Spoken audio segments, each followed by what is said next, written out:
Hi everyone, and welcome to Creative Chelsea. If you like this video, please let me know by giving it a thumbs up or commenting below.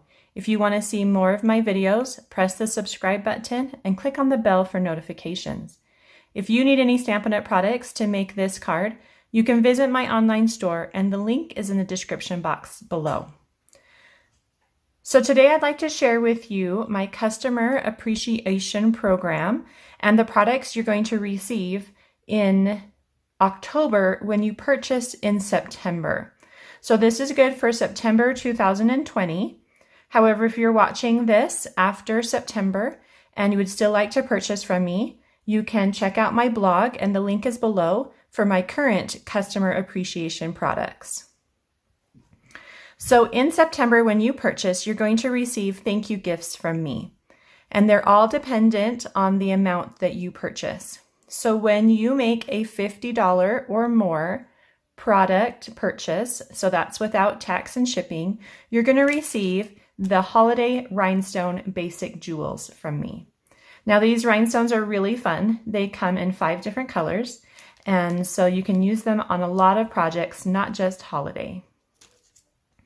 Now when you purchase $100 of product, so again without tax or shipping, you're going to receive the Holiday Rhinestones as well as some linen thread. And linen thread is one of my favorite products. I love how thin it is. I love the natural fiber and the color of it. And in a recent video, I did dye it to be a specific color to match my project. And so it's a really versatile, and I really love this product. Now, when you spend $150 or more, and again, that's in product, so it doesn't include your tax or shipping, you're going to receive the Holiday Rhinestones, the linen thread, and the stamp set, Arrange a Wreath. And this is a really fun stamp set, and you can use it anytime throughout the year because it has really wonderful greetings for holidays as well as birthdays and other celebrations.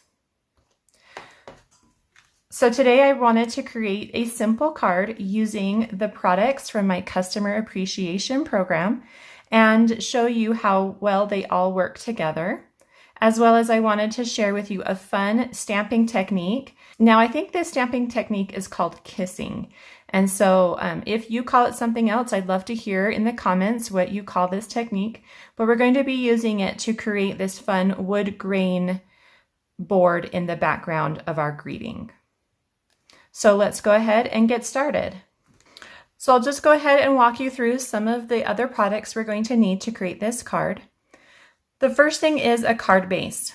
Now originally I created this card using Whisper White cardstock, but after I made it, I thought it would look really good on Very Vanilla as well. So I wanted to try that out, and so I've cut Very Vanilla cardstock to create the card with you today. So I've got a piece of thick Whisper White cardstock for my card base, and it's cut to 5.5 by 8.5 and scored at 4 1/4. And then to pull in the wood grain feeling, I wanted to add a piece of the In Good Taste Designer Series paper. And this is one of the dark wood grains that comes in that pack. And just so you can see, the other side has that painted with a pink feeling.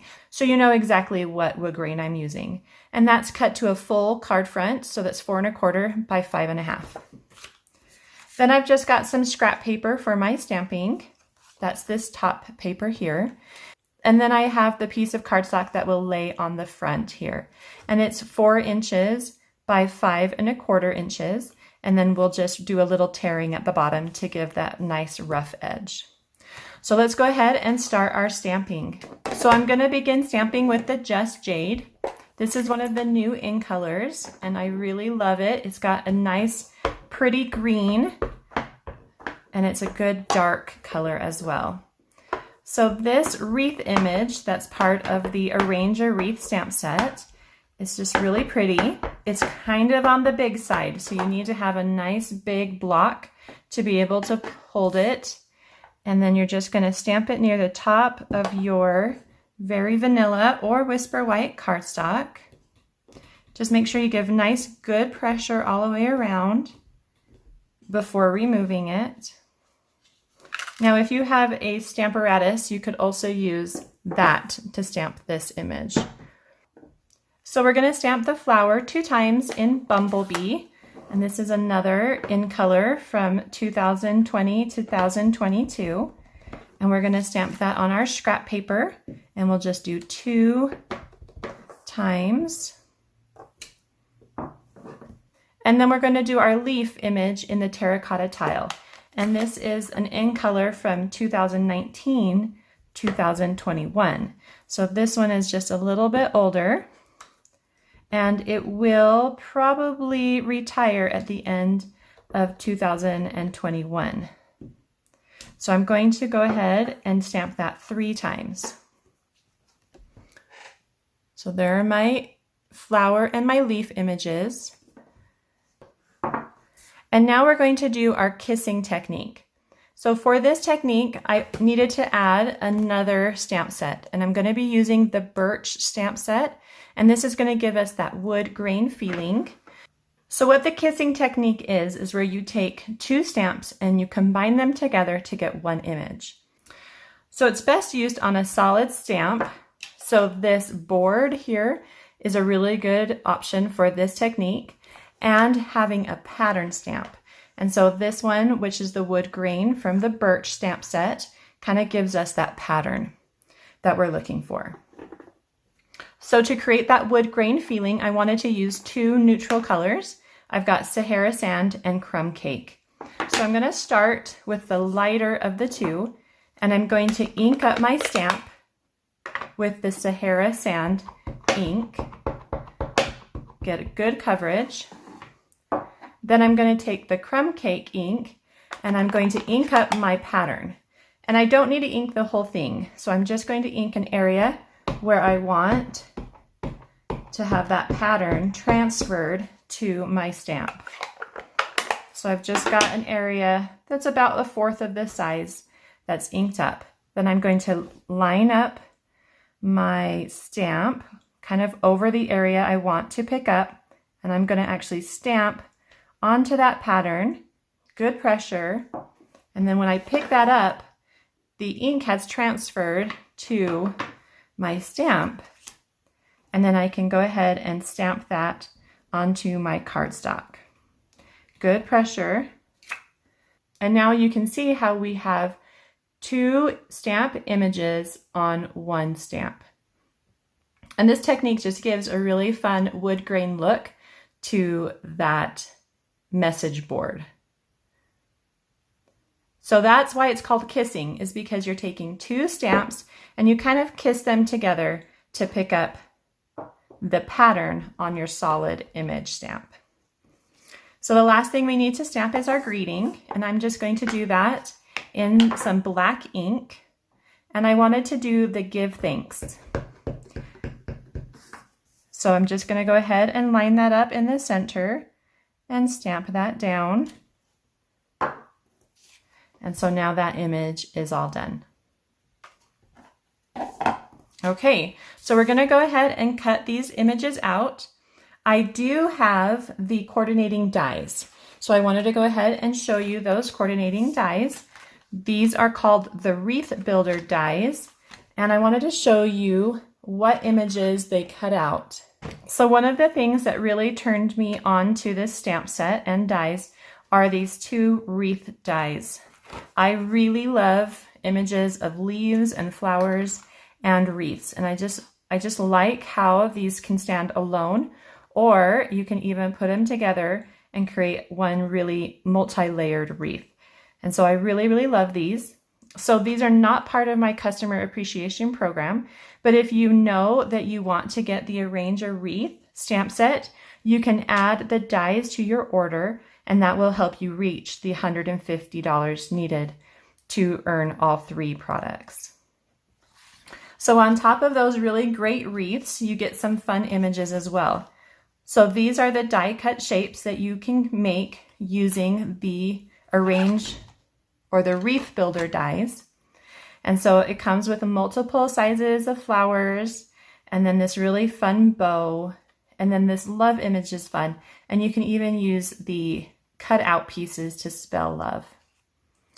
And then on the other side, I wanted to show you the images that you can cut out using the wreath. So these are the stamped images from the stamp set. And then they have coordinating dies so that it makes it nice and easy to cut those images out. So I'm going to go ahead and use those coordinating dies to cut out the leaf and flower. Now I always add just a little bit of washi tape, or you could use another removable tape to the edge of my dies just to keep them from moving around as they go through my die cutting machine. And then I wanted to just give you a tip on how to line this up. So there's like a couple pointy, so like this one's a pretty pointy petal. This one on the right side. So depending on how you stamped it, it would be either on the same side as mine or in different location. And so then I try to find the pointiest part of the die and see if that matches all the way around. So that's kind of how I line up my dies when they're just a little different and it's kind of hard to find the right one. And then I'm going to go ahead and do the same here for my leaf, which is a lot easier to line up. Just kind of hold it down while you put on the tape. And then I'm actually going to just quickly trim out the give thanks. I don't want to run this image through my die cutting machine. So I'm just going to take a pair of paper snips, and I probably should have done this first before adding the dies, but I'm just going to quickly fussy cut that out, and that shouldn't be too difficult since it's just a rectangle. I am leaving a little bit of a border around the board, but if you wanted to, you could cut right up to that image. So you can kind of see how that looks.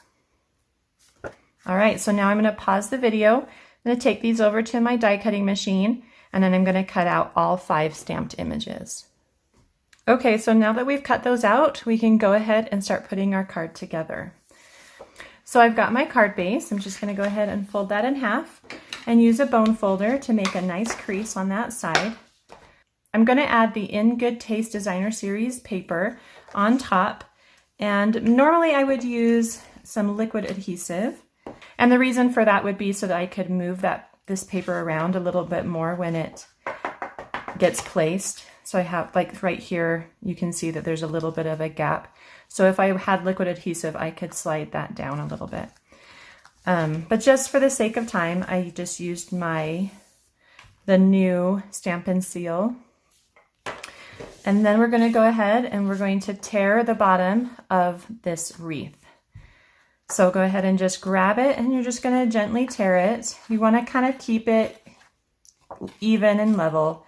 If by chance it goes up higher, that's okay. It just kind of adds to the uniqueness of that tear. I'm going to next add 16 inches of the linen thread.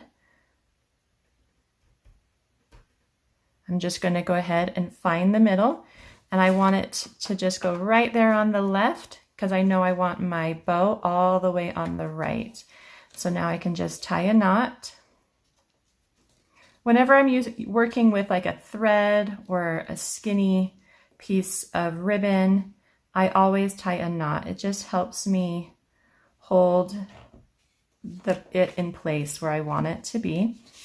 If I'm working with thick pieces of ribbon, I usually don't, because then that knot is just too thick for my preference. And then go ahead and just tie that on the right side. And then you can bring it down or leave it, wherever you want it. Make sure it's nice and level. And then you can add this with dimensionals if you'd like, or you can just use your Stampin' seal. And this is going to go on the top, so you have a nice even border on the left and right, and then the majority of that space is open on the bottom. And now we can add our greeting and our flowers. So I'm going to add the greeting first, and that just kind of helps me place the other elements. And I'm going to do that with some dimensionals. Just going to kind of put them in the corners.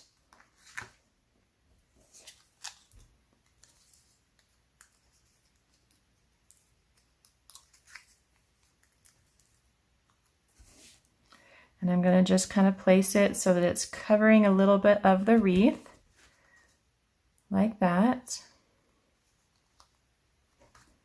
And then a couple of these are going to be flat on the card, and a couple of them will have dimensionals. So let's start with one of the leaves. Just add some Stampin' Seal, and this is going to just kind of slide on the left, and then we'll do another one.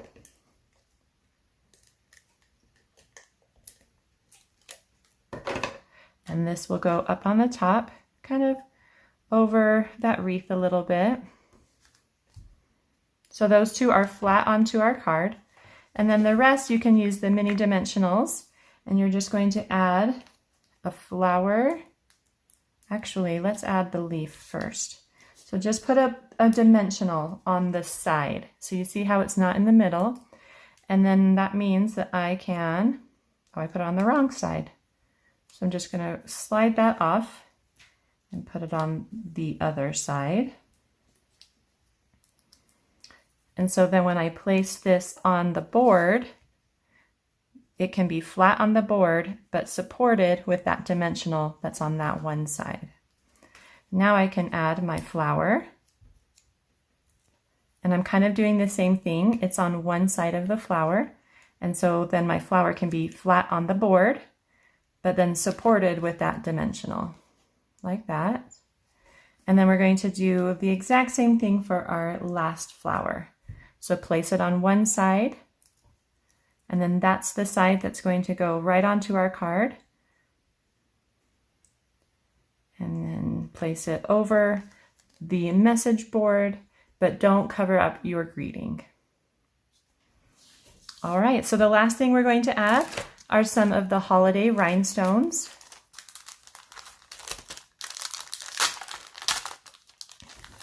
And I'm just going to use some of the ones up at the top. I've got my pickup tool, and you can use all the same color for your card. You can mix it up. I wanted to use one green one and just kind of place that up in my wreath. Then one red one, and I've got that kind of down on my leaf here. And then a yellow one, and I've got that over here on my flower, just to kind of coordinate with those specific colors. All right, so that card is all done. I hope you enjoyed creating this card with me, and think about using my customer appreciation program to get most of these products for free. I hope you enjoyed this video. Please subscribe, like, and share. Visit creativechelsea.com for a free tutorial of the project and purchase the supplies needed. Have a creative day. Bye.